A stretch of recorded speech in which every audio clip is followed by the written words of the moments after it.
આપણને બધાને હું મારા જીવનમાં પહેલી વાર અહીં આવ્યો છું અને મેં જે અનુભૂતિ કરી છે મને શબ્દો નથી મળતા, પણ મને ખબર પડે છે કે ગીતાની વાત હોય કે વેદોની વાત હોય, જ્ઞાન ભક્તિ કર્મની વાતો કરીને આપણને કર્મકાંડની દિશામાં ક્યાંક ને ક્યાંક એક બીજી દિશામાં લઈ જતા હોય, ત્યારે સાચી વાત કહીને મક્કમતાથી શ્રદ્ધાની શક્તિ કેવી હોય એનું દ્રશ્ય આજે બારજા ધામમાં આપણે જોઈ શક્યા છે.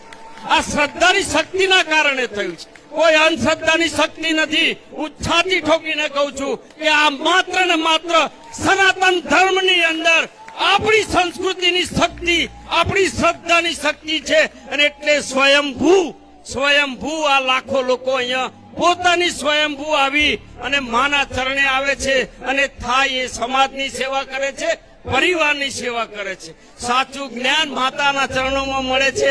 માં આજે મારો પણ ભાગ્યશાળી દિવસ છે.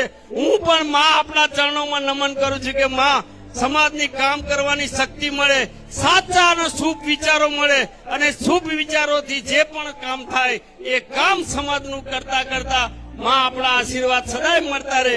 એ જ વિનંતી સાથે આપ સૌનો ખૂબ ખૂબ આભાર. માના ચરણોમાં નમન કરું છું.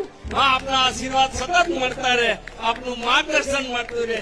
એ જ વાત સાથે મારી વાતને વિરામ કરું.